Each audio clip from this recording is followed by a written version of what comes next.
몇 년 전에 대단히 화제를 모았던 인공지능 프로그램과 인간의 바둑 대결이 있었습니다. 2016년에 있었던 일인데요.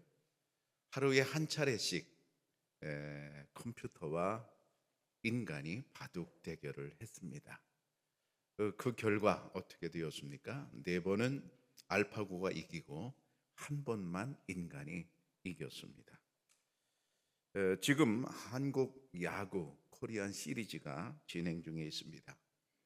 야구를 좋아하는 야구 팬들에게는 매우 재미있는 시간일 것입니다. 게임 중에 뭐니 뭐니 해도 우리에게 가장 흥미로운 것은 한국과 일본의 축구 경기입니다. 평소에 축구 경기를 별로 안 좋아하는 분도 그날만큼은 그 경기에 관심을 가지게 될 정도입니다. 그런데 이보다 더 중요한 게임이 있습니다. 오늘 성경에 나오는데요. 놀랍게도 세상과의 싸움입니다. 하나님께서 창조하신 세상은 아름답기도 합니다. 또 신비롭기도 합니다. 그러나 동시에 악에 물들어 있기도 합니다. 성경에서 말하는 세상이란 원어로 코스모스라고 하는데, 이 코스모스는 하나님을 대적한 악한 영들이 활동하는 공간을 의미합니다. 물론 더 크게 보면 하나님께서 다 섭리하시는 일이지만, 조금 작게 보면 세상은 하나님을 대적하는 이 악한 영들이 활동하고 있습니다. 그래서 세상은 악으로 물든 도덕적 체계가 있고 사탄의 영향을 받고 있는 다양한 문화들이 존재하고 있습니다. 에베소서 2장에 보면 이 세상 풍조를 따르고 공중의 권세 잡은 자를 따랐으니 곧 지금 불순종의 아들들 가운데 역사하는 영이라 했습니다. 기도할 때 많이 쓰는 단어인데요. 공중의 권세 잡은 자. 그런데 이 세상을 마귀가 그렇게 통치하고 있다 그 말입니다. 그런데 여기 뒤에 볼 것은 불순종의 아들들 가운데 역사하는 영이라 그랬습니다. 바로 마귀를 의미하죠. 마귀가 사람들 사이에 역사함으로 결국 이 세상은 악한 영들이 사람들을 통치하고 지배하고 있음을 말하고 있습니다. 그런데 이렇게 영적으로 지배를 당하고 있음에도 불구하고 많은 사람들이 그 사실을 모르고 있습니다. 그래서 싸우지도 않고 그냥 지면서 살아가고 있습니다. 마귀에게 속아서 패망한 사람이 있죠. 요한일서 3장에 보면 가인같이 하지 말라. 그는 악한 자에게 속하여 그 아우를 죽였으니 어떤 이유로 죽였느냐? 자기의 행위는 악하고 그의 아우의 행위는 의로움이라 그랬습니다. 가인은 인류 최초의 살인자로 이름이 남아 있는데, 그러면 그 사람이 자기 동생 아벨을 죽였을 때 그 사람 자체가, 가인 자체가 악해서 죽였는가? 성경은 그렇게 말하지 않습니다. 오늘 성경에 보면 그는 악한 자에게 속하여 살인을 저질렀음을 말하고 있습니다. 악한 자가 여러분 누구겠어요? 마귀를 의미합니다. 가인은 마귀에게 속아서 시기심이 폭발하여 결국 자기 동생 아벨을 죽이고 말았습니다. 겉으로 볼 때는 가인이 혼자서 그렇게 죽인 것처럼 보이죠. 그런데 속으로 보면 그렇지 않습니다. 마귀가 그렇게 죽이도록 만들었습니다. 마귀가 가인의 마음속에 미움과 시기심을 잔뜩 집어넣어 줬고 결국 이것이 크게 되어 아벨을 살인하게 된 것입니다. 그렇게 패망한 사람이 또 있지요. 가룟 유다입니다. 요한복음 13장에 보면 마귀가 벌써 시몬의 아들 가룟 유다의 마음에 예수를 팔려는 생각을 넣었더라 그랬습니다. 여기 넣었다고 할 때 이 넣었다는 것의 원어의 뜻은 씨를 뿌리다 이런 뜻이 있습니다. 가룟 유다의 마음속에 마귀가 씨를 뿌린 겁니다. 어떤 씨를 뿌렸어요? 예수님을 배반하고 죽이려는 씨를 뿌렸습니다. 결국 이 가룟 유다는 자기 혼자서 그런 일을 한 것이 아닙니다.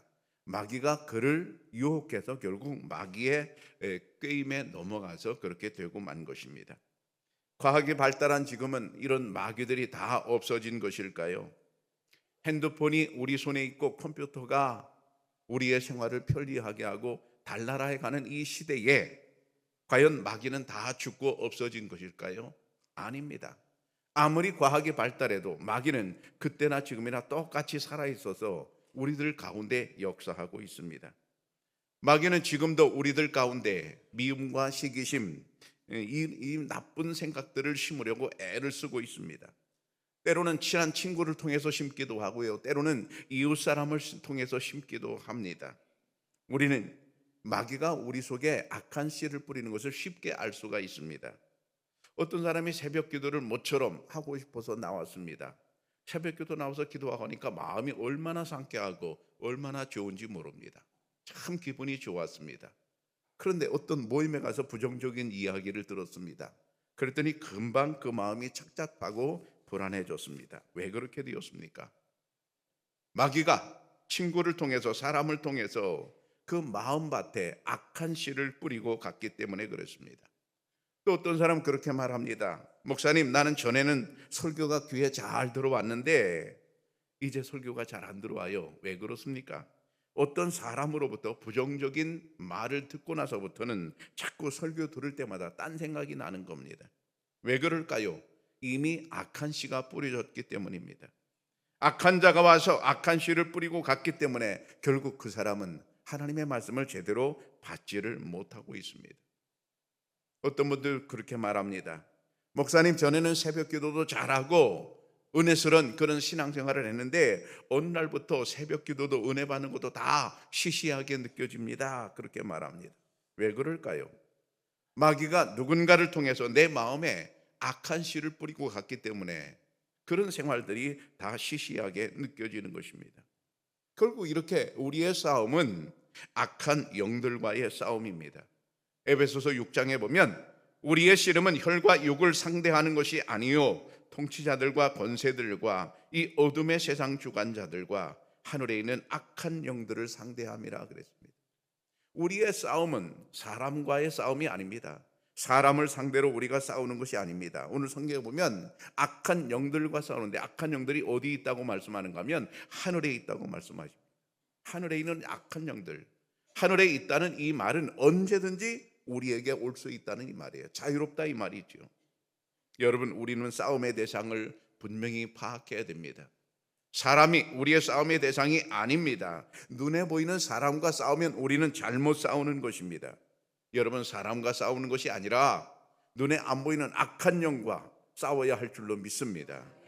세상이 악하다고 사람들은 말합니다. 그러면 세상이 악하다고 말할 때 그 악한 것은 사람들이 악한 것입니까? 아닙니다.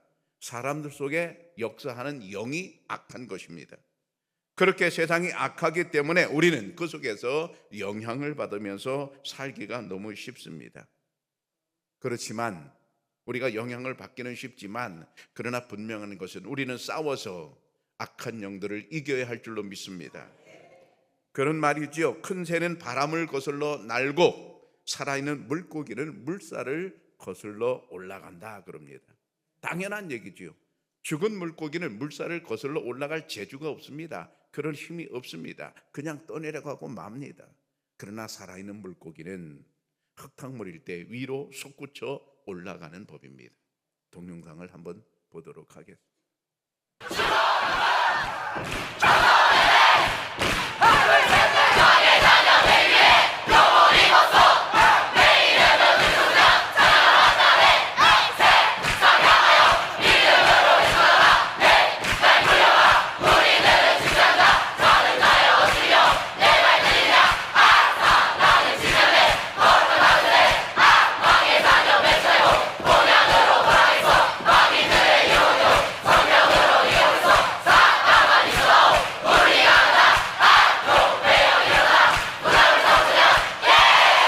다음 세대의 결연한 믿음의 고백이 담긴 구호 영상이 유튜브와 온라인 커뮤니티에서 주목받고 있습니다.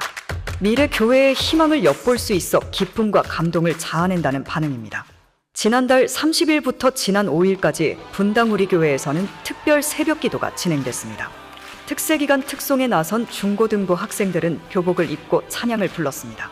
새벽 기도에 참석한다는 것만으로도 대단한데 교복을 입고 하나님께 찬양하는 그들의 모습에 가슴이 뭉클해집니다. 단순한 참여를 넘어 다음 세대가 보여주는 신앙의 순수함과 결단을 엿보게 하는 순간이었습니다. 찬양이 끝나자 학생처럼 교복을 입은 허연 부목사가 호루라기를 힘차게 불었습니다. 그 신호에 맞춰 학생들은 서로의 어깨에 손을 올린 뒤 오른손 주먹을 힘껏 쥔 채 구호를 외치기 시작했습니다.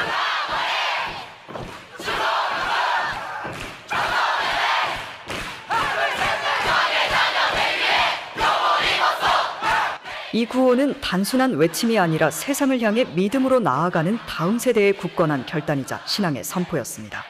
이 영상은 입소문을 타고 다양한 온라인 커뮤니티와 매체에서 공유, 화제가 되며 현재 조회수 110만을 기록 중입니다. 그리고 너무 부담스러워요. 지금 여기저기서 지금 또 연락도 많이 오시고 막 눈물이 많이 났다, 너무 가슴이 웅장해진다, 막 이런 고백들을 막 보시면서 해주시기도 하시고 댓글도 또 많이 달아주시고 하시니까 참 하나님이 우리의 이런 작은 몸부림을 또 놀랍게 사용하시는구나, 감사한 마음입니다.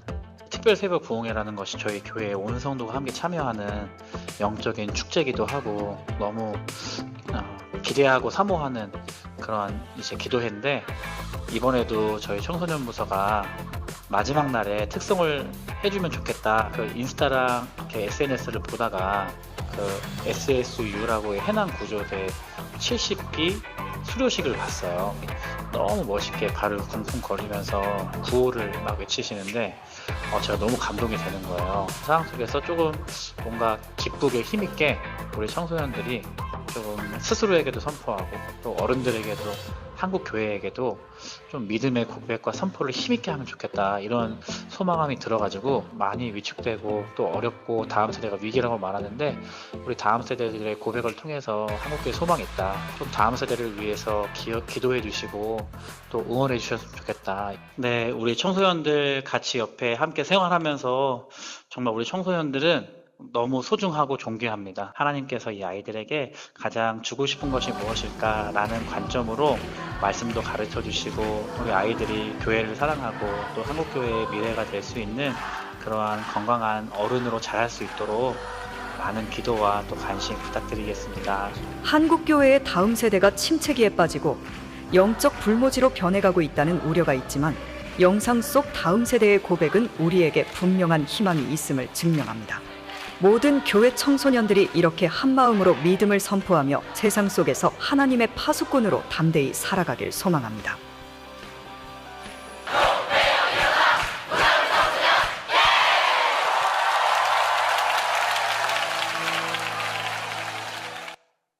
처음에 저 영상을 보고 저는 깜짝 놀랐어요. 그리고 너무 예쁘더라, 너무 멋지더라, 가슴이 막 뭉클해지고, 저들이 교복을 입고 왕의 자녀로 살겠다는 그 선포, 참 멋지더라고요. 아름답더라고요. 세상은 다 그래 그러면서 세상 물결에 그냥 떠내려가는 죽은 물고기가 아니라 활발하게 살아있는 물고기로 살려는 저들의 외침이 참 아름답습니다. 우리도 그래야 될 줄로 믿습니다. 오늘 성경에서 하나님께서 이긴다고 말씀하시는데, 그 이긴다는 4절의 말씀은 여러분 좀 기억하셨으면 좋겠는데, 니카라고 합니다. 니카.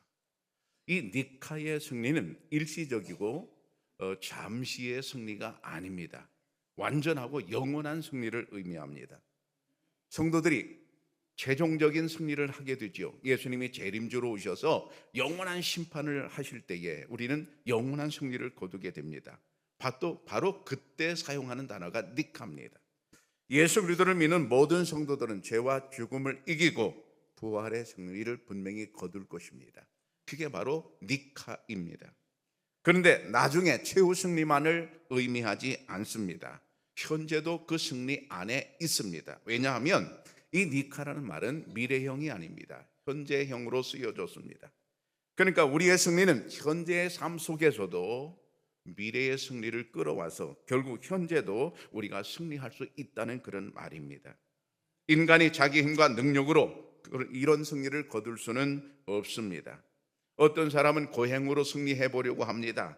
고행으로 모든 것을 극복해 보려고 애를 씁니다. 처음에는 어느 정도 되는 것 같습니다. 그러나 그것으로 성공한 사람은 세상에 아무도 없습니다. 어떤 이는 자기 속의 욕심을 버리고 선한 사람이 되려고 애를 씁니다. 처음에는 결심한 대로 되는 것 같습니다. 그러나 어느새 다시 그 욕심이 내 안에 또 아래를 들고 앉아 있음을 우리는 봅니다. 이처럼 우리의 힘과 인간의 능력으로 도무지 니카의 승리는 이룰 수 없습니다. 잠시는 승리할 수 있겠지요. 일시적으로는 뭔가 되는 것 같겠지요. 그러나 본래대로 돌아가 버리고 맙니다. 그렇다면 낙심하고 말 것입니까? 방법은 전혀 없단 말입니까? 아닙니다. 니카의 승리를 이루는 방법이 있습니다. 오늘 성경이 그것을 말하고 있습니다. 누가 승리를 거두는가 하면 4절에 보면 무릇 하나님께로부터 난 자마다 그랬어요. 하나님께로부터 난 자마다 하나님의 택하심을 받고 거듭나고 하나님을 믿는 사람들을 의미합니다. 우리는 연약한 인간에 불과합니다. 그래서 나 자신만 생각하면 도무지 이길 수 없습니다. 내게는 세상을 이길 만한 힘이 없는 것을 우리는 알기 때문입니다. 그러나 우리의 승리는 나의 승리가 아니라 하나님께서 먼저 승리하신 승리입니다. 하나님께서 먼저 이기신 줄로 믿습니다. 하나님은 그러면 어떤 분입니까? 요한일서에 보면 자녀들아 너희는 하나님께 속하였고 또 그들을 이겼나니 이는 너희 안에 계신 이가 세상에 있는 자보다 크심이라 그랬어요. 끝에 보면 하나님은 어떤 분인가? 세상에 있는 자보다 크시다 그랬습니다. 여기 세상에 있는 자는 거짓 선자들 속에 역사하는 사탄을 의미합니다. 여러분, 하나님께서는 사탄보다 작을 수 없습니다. 하나님은 사탄보다 크신 줄로 믿습니다.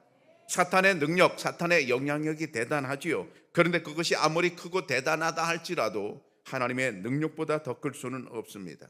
그러므로 사탄은 결단코 하나님을 이길 수 없습니다. 하나님이 더 큰 분이기 때문에 그렇습니다. 그러면 또 하나님은 어떤 분입니까? 이 세상보다 더 크신 분이고 우리가 만나고 있는 고난이나 환난보다도 더 크신 분입니다. 하나님은 세상을 창조하신 분입니다.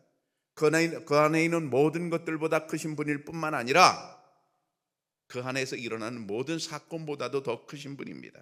여러분, 우리가 다니엘을 잘 압니다. 다니엘은 자기를 죽이는 법이 통과되었음을 알았습니다. 그런데 그날 집에 돌아와서 문을 활짝 열고 예루살렘을 향해서 기도했다 그랬습니다. 조금의 흔들림도 없었습니다. 다니엘은 사람이 아니란 말입니까? 자기가 죽는 걸 모른단 말입니까? 알고 있습니다. 그런데 어떻게 그렇게 흔들림이 없었습니까? 어떻게 그렇게 초연하게 감사하며 기도를 할 수 있었습니까? 이유는 바로 이것입니다. 아무리 그런 사건이 벌어진다 해도 하나님은 그 사건보다 크신 분임을 믿었기 때문입니다. 여러분, 우리에게 닥치는 여러 가지 환난, 우리가 그 환난을 보면 환난이 얼마나 크게 보이는지 모릅니다. 그러나 하나님의 그런 환난이 크게 보이지만 그 환난이 결단코 하나님보다 클 수는 없습니다. 그런데 여기서 우리가 생각해 볼 것이 있습니다. 내가 내 앞에 닥치는 환난을 크게 보면 볼수록 아주 자연스럽게 하나님은 더 작게 보이는 법입니다. 내 앞에 닥친 그런 고난이 크게 보이면 볼수록 저절로 하나님은 더 작게 보이는 법입니다. 이스라엘 백성들이 그랬지요. 홍해 바다가 앞에 놓여 있고 애굽 군대가 뒤에서 쫓아오고 있습니다. 도망은 가야 되는데 도망갈 데가 없습니다. 왜 그렇습니까? 홍해 바다, 그 큰 바다가 가로막고 있기 때문에 그렇습니다. 이 바다를 건너가야 되는데, 그래야 살 수가 있는데, 그래야 도망갈 수 있는데 도망갈 길이 없는 것입니다. 그때에 이 이스라엘 백성들이 볼 때 홍해 바다 물결은 얼마나 험하게 보였겠습니까? 마음이 편할 때 보면 그 물결이 그냥 잔잔합니다. 그냥 편안하게 보일 수 있습니다. 그런데 내가 죽게 되었을 때에 그 홍해바다 물결을 보게 되면 그 물결이 여러분 나를 꼭 집어 먹을 것처럼 그렇게 무섭게 보이지 않겠습니까? 그렇게 보일 때에 그들에게 뭐가 생겼습니까? 하나님이 작게 보이기 시작했고 그 마음속에 불평이 생기기 시작했습니다. 그리고 두려움이 생겼습니다. 그래서 출애굽기 14장에 보면 모세가 백성에게 이르되 너희는 두려워하지 말고 가만히 서서 여호와께서 오늘 너희를 위하여 행하시는 구원을 보라. 너희가 오늘 본 애굽 사람을 영원히 다시 보지 아니하리라 그랬습니다.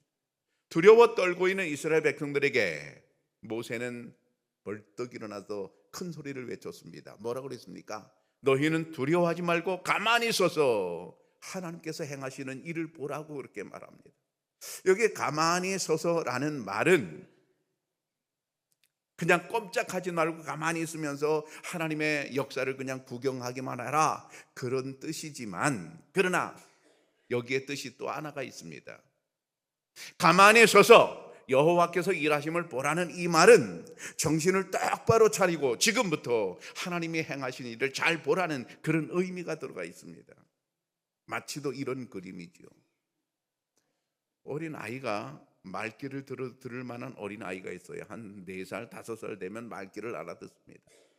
아주 어릴 때는 울어도 그냥 달래기만 합니다. 때리지 않습니다. 뭐라고 하지 않습니다. 근데 그 시기를 지나서 말귀를 알아들을 만하면 그때부터는 말로 설명합니다.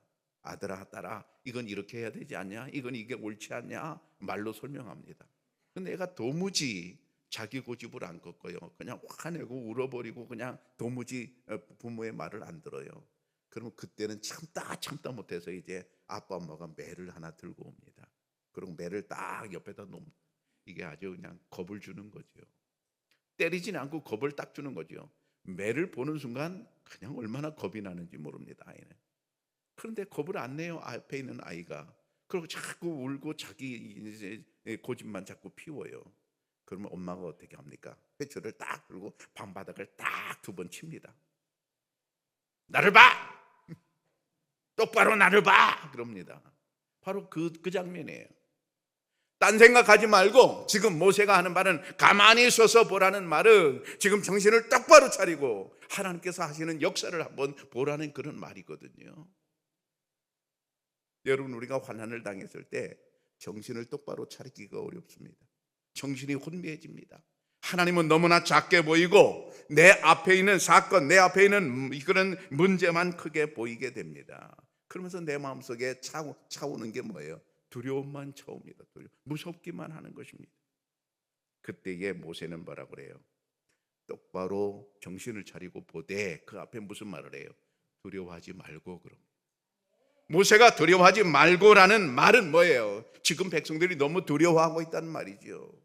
너희들을 두려운 상태에 그냥 내버려 두면 너희 자신은 망가진다는 거죠. 여러분, 우리가 그렇습니다. 두려운 상태에 나를 그냥 계속 놔두면 우울증으로 여러 가지 일로 말미암아 나는 망가지고 마는 것입니다. 그래서 정신을 똑바로 차리고 두려움을 떨쳐버리고 일어나라고 모세는 그렇게 외치고 있습니다. 여러분, 우리도 마찬가지입니다. 어떤 어려운 일을 당했습니다. 그럼 그때 우리가 정신을 놓을 일이 아닙니다. 정신을 똑바로 차리고 하나님의 역사를 봐야 될 줄로 믿습니다. 내가 두려움에 빠지면 당연하게 내게 오는 결과가 있습니다. 그게 뭐냐면 불평입니다. 출애굽기 14장에 보면 그들이 또 모세에게 이르되 애굽에 매장지가 없어서 당신이 우리를 이끌어내어 이 광야에서 죽게 하느냐? 어찌하여 당신이 우리를 애굽에서 이끌어내어 우리에게 이같이 하느냐? 우리가 애굽에서 당신에게 이른 말이 이것이 아니냐? 이르기를 우리를 내버려 두라. 우리가 애굽 사람을 섬길 것이라 하지 아니하더냐? 애굽 사람을 섬기는 것이 광야에서 죽는 것보다 낫겠노라. 이게 홍해 앞에서 이스라엘 백성들이 하는 얘기였어요. 너무 두려우니까 저절로 튀어나오는 것이 불평이 튀어나옵니다. 뭐라고 그래요? 매장지가 없어서 우리를 여기로 데리고 왔느냐? 우리를 묻을 묘지가 없어서 여기다 묻으려고 우리를 데려왔느냐, 이렇게 말합니다. 여러분, 매장지를 얘기하는 건 왜 매장지를 얘기합니까? 싸워보지도 않고 이미 죽을 것을 예상합니다. 이게 두려움의 결과예요. 이게 두려움의 결과예요. 두려움의 결과는 몸과 마음을 다 묶어놓습니다. 꼼짝도 못하게 합니다. 싸워보지도 않고 그저 죽을 것만 생각합니다. 질 것만 생각합니다. 여러분, 기왕 죽을 거 한번 대들고 싸워볼 만한 일 아니겠어요? 자기 후손들을 위해서, 나라의 독립을 위해서 한번 가나안에 가기 위해서 한번 싸워볼 일 아니겠어요? 근데 싸울 마음은 도무지 없습니다. 그리고 무슨 생각만 합니까? 매장지 생각만 합니다. 죽을 생각만 합니다. 질 생각만 합니다. 왜 그렇습니까? 이게 두려움의 결과예요. 여러분, 두려움이 우리를 지배하고 있으면 우리 속에서는 불평이 튀어나오고 원망이 튀어나오고 죽는 게 튀어나오고 안 좋은 생각이 튀어나오는 거예요. 그래서 이제 모세는 이스라엘 백성들에게 두려워하지 말라고 그렇게 말하고 있습니다. 뿐만 아니라 이스라엘 백성도 이렇게 말하잖아요. 우리가 애굽 사람을 섬길 것이라. 우리가 애굽 사람을 섬길 것이라는 이 말은 나는 노예로 다시 돌아가고 싶다는 말이에요. 여기까지 노예가 싫어서 여기까지 도망쳐서 왔는데 그 사람들은 다시 노예로 돌아가고 싶다고 말합니다. 이게 사람의 본성이에요. 은혜 가운데 왔으면 은혜 받고 좀 더 발전하고 성장해야 될 터인데 자꾸 옛날을 생각합니다. 옛사람으로 돌아가고 싶어 합니다. 왜 옛사람으로 돌아가고 싶어 할까요? 우리 속에 마귀가 우리를 자꾸만 그렇게 만들어 갑니다. 두려움과 불평은 모든 소망과 비전을 다 죽이고 맙니다. 두려움과 불평은 모든 소망과 비전을 다 죽이고 맙니다. 마치도 제초제와 같습니다. 제초제 한번 뿌려놓으면 싹 없어집니다. 다 죽어버립니다. 여러분, 우리는 그래서는 안 될 줄로 믿습니다. 그러면 어떻게 해야 되는가? 모세의 말대로 똑바로 서서 하나님의 구원을 앙망해야 될 줄로 믿습니다. 내 힘으로는 어찌할 수 없습니다. 그러나 하나님은 하실 수가 있습니다. 바로 이게 믿음입니다. 나는 작다, 그러나 하나님은 위대하시다. 이 사실을 믿고 똑바로 서서 하나님의 일하심을 봐야 할 줄로 믿습니다. 드디어 하나님의 역사가 시작이 됩니다. 모세가 지팡이를 들고 손을 내밀었습니다. 모세가 일어서자 드디어 하나님이 움직이기 시작하셨습니다. 홍해 바다가 쫙 갈라졌습니다. 모세를 통하여 하나님이 일하셨습니다. 결과가 어떻게 되었습니까? 바다가 마른 땅이 된지라 그랬어요. 사람이 상상할 수 없는 일이 벌어졌습니다. 어떻게 바다가 갈라져서 마른 땅이 될 수 있단 말입니까? 여러분, 우리는 도무지 해낼 수 없는 일이고 상상할 수 없는 일이었습니다. 하나님은 사람이 상상할 수 없는 방법으로도 일하시는 분인 줄로 믿습니다. 하나님의 역사가 언제나 인간의 이성의 범중에서만 일어나는 일은 아닙니다. 때때로는 인간의 이성의 한계를 벗어나서 하나님께서 일하기도 하시는 것입니다. 우리 현실에서 벗어나는 환난과 고난이 너무 커서 견디기 어려울 때가 있습니다. 그러나 아무리 우리에게 닥치는 환난이 크다 할지라도 우리 눈에만 큰 것입니다. 하나님 눈에는 별로 안 큰 거예요. 어떤 초등학생이 누구한테 돈 10,000원을 이제 받았습니다. 얼마나 좋아. 주머니에 넣었습니다. 그리고 슈퍼를 막 달려갔어요. 슈퍼 가서 자기가 먹고 싶은 거 다 샀어요. 다 골랐어요. 10,000원이면 아이한테는 큰 돈이잖아요. 근데 계산하려고 보니까 주머니에 넣었던 돈이 없어졌네. 어디 간지 온데간데 없는 거예요. 네. 그 집에 돌아와서 막 울고불면하면서 엄마 큰일 났어. 뭐가 큰일 났냐 그때 돈 10,000원 없어졌어. 아이한테는 큰일이에요. 근데 엄마한테는 아무것도 안 해요. 지갑에서 10,000원 다시 주면 그만입니다. 여러분, 우리 서민들에게는 돈 1억 원이 엄청 큰 돈입니다. 근데 수천억 원의 부자에게 1억 원은 큰 돈일까요? 별로 큰 돈 아닐 것입니다. 그러면 하나님께는 어떨까요? 하나님께 뭐가 큰 일이겠습니까? 우리에게 닥친 엄청나게 크게 생각되는 일이 하나님 앞에도 큰 일일까요? 아닐 것입니다. 우리에게는 큰 일이지만 하나님께는 작은 일인 것입니다.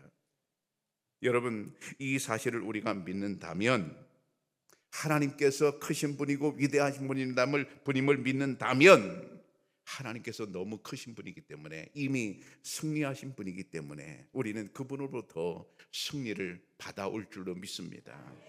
하나님은 크고 위대하시기 때문에 세상 어떤 것도 하나님을 이길 수는 없습니다. 그래서 예수님도 승리하셨습니다. 요한복음 16장에 보면 세상에서는 너희가 환난을 당하나 담대하라, 내가 세상을 이기었노라 말씀하고 있거든요. 여러분, 예수님께서 담대하라 우리에게 이렇게 말씀하시는 이유는 예수님께서 세상을 이기셨기 때문입니다. 예수님은 세상을 어떻게 이기셨습니까? 죄와 죽음을 이기셨습니다. 인간은 어느 누구도 죄와 죽음을 이길 수가 없습니다. 그런데 예수님께서 인간의 모든 죄를 다 짊어지시고 십자가를 지셨습니다. 그리고 장사되셨습니다. 그리고 모든 것이 끝난 줄 알았습니다. 당시 로마 병정들도 대제장들도 심지어는 예수님의 제자들도 예수님이 십자가에 죽으셨을 때 다 끝났다고 생각했습니다. 근데 그게 끝이 아니었습니다. 예수님은 무덤에서 사흘 만에 부활하셨습니다. 예수님께서 부활하셨기 때문에, 죽음을 이기고 부활하셨기 때문에 예수님께서는 우리에게 담대하라, 내가 세상을 이겼노라, 이렇게 말씀하고 있습니다. 근데 그 앞에 하시는 말씀이 있어요. 세상에서 너희가 환난을 당하나, 이 말씀을 하고 있어요. 세상에서 너희가 편안하기 때문에 담대하라가 아니에요. 세상에서 우리가 환난을 당한다는 겁니다. 근데 세상에서 환난을 당하는데 환난을 크게 보지 말고 하나님을 크게 보고 담대하라고 말씀하십니다. 여러분, 우리가 세상에서 환난을 당해서 환난 속에 빠져보면 우리는 너무 당황합니다. 그래서 우리는 작아지고, 하나님도 작아지고, 두려움과 불평으로 세상을 살아갈 수 있습니다. 그런데 그런 우리에게 주님께서 뭐라고 그러세요? 담대하라, 내가 세상을 이겼다 말씀하십니다. 여러분, 용기를 내십시오. 예수님이 먼저 세상을 이기셨습니다. 예수님이 먼저 승리하셨습니다. 사망의 문을 열고 주님은 부활하셨습니다. 하나님께서 난 자는 누구든지 이 니카의 승리를 경험하게 될 줄로 믿습니다. 예수님이 먼저 세상을 이기고 승리하셨습니다. 그 승리가 바로 나의 것인 줄로 믿습니다. 사랑하는 청양교회 성도 여러분, 담대하십시오. 우리 하나님은 이 세상보다 훨씬 크고 위대한 분입니다. 하나님께로부터 난 자인 우리는 세상을 이기게 됩니다. 승리는 우리의 것입니다.